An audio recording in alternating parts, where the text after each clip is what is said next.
Hey everyone, Assalamu alaikum. This is Hridoy and welcome there. Hope you guys are doing fine. তো সবাইকে স্বাগতম আরও একটা evening রাইডে। আজকে আবারও বেরিয়ে পড়লাম সুন্দর একটা বিকেল উপভোগ করার জন্য গাজীপুরের সুন্দর একটি গ্রামীণ রাস্তাতে।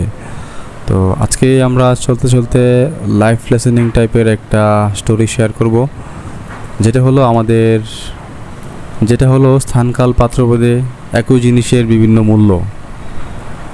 ঠিক কোনো জিনিসের ক্ষেত্রে বা আমাদের ব্যক্তিগত জীবনে কিন্তু এই থিওরিটা অ্যাপ্লিকেবল হয়, যেটা হচ্ছে একই জিনিস তার বিভিন্ন জায়গায় বিভিন্নভাবে মূল্যায়ন হয় বা সেটার বিভিন্ন দাম হয়ে থাকে।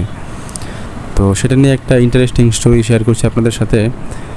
একদিন এক বাবা তার ছেলেকে একটা জরাজীর্ণ জংধরা বাইক দিয়ে বলল, এটা তুমি চাইলে বিক্রি করে দিতে পারো।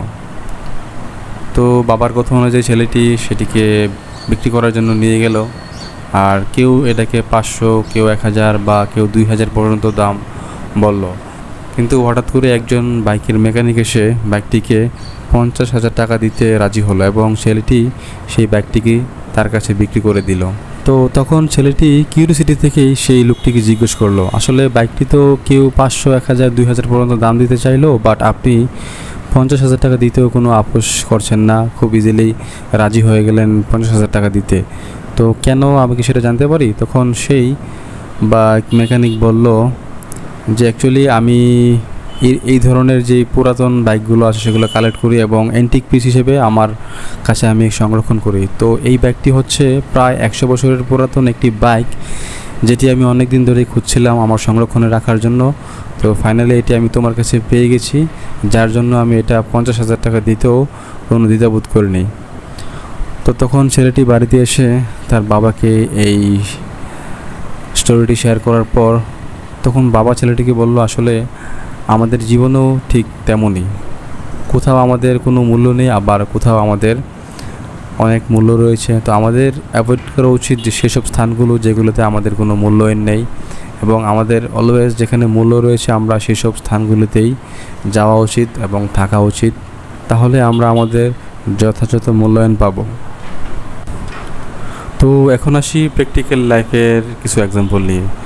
আমরা যখন পড়াশোনা করি তখন আমরা দেখতে পাই যে আমাদের আশেপাশের কিছু ভাই ব্রাদার বা ফ্রেন্ড অনেকেই পড়াশোনা বা এডুকেশনাল লাইফে তেমন একটা ভালো ছিল না, কিন্তু সে তার পরবর্তী প্র্যাকটিক্যাল লাইফে এসে বা ব্যবসায়িক জীবনে অথবা কর্মজীবনে খুব ভালো করছে। কিন্তু অপরপক্ষে কিছু মেধাবী স্টুডেন্ট বা যারা ফার্স্ট বয়, সেকেন্ড বয়, তারা দেখা গেছে যে কর্মজীবনে এসে তেমন একটা ভালো সুবিধা করতে পারে না।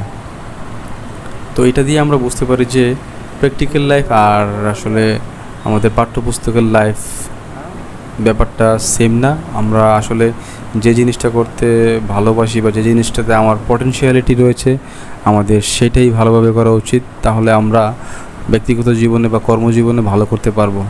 তো আপনি কিন্তু আপনার যেই ভালো লাগার জায়গাটা রয়েছে, যেই কাজটি করতে ভালোবাসেন, হতে পারে সেটা ব্যবসা, হতে পারে সেটা কোনো টেকনিক্যাল কাজ বা এনিথিং, যেটা সঠিক ওয়েতে করলে আপনি অনেক দূরে এগিয়ে যেতে পারবেন, সেটা নিয়ে আপনাকে আগানো উচিত।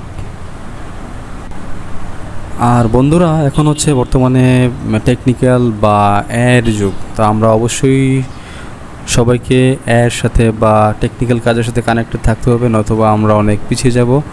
তো এখন বর্তমানে অনেকে অনেক গুজব ছড়াচ্ছে যে এআই চলে আসছে, এআই চাকরি খেয়ে ফেলবে বা চাকরি নিয়ে যাবে। আসলে ব্যাপারটা এরকম না।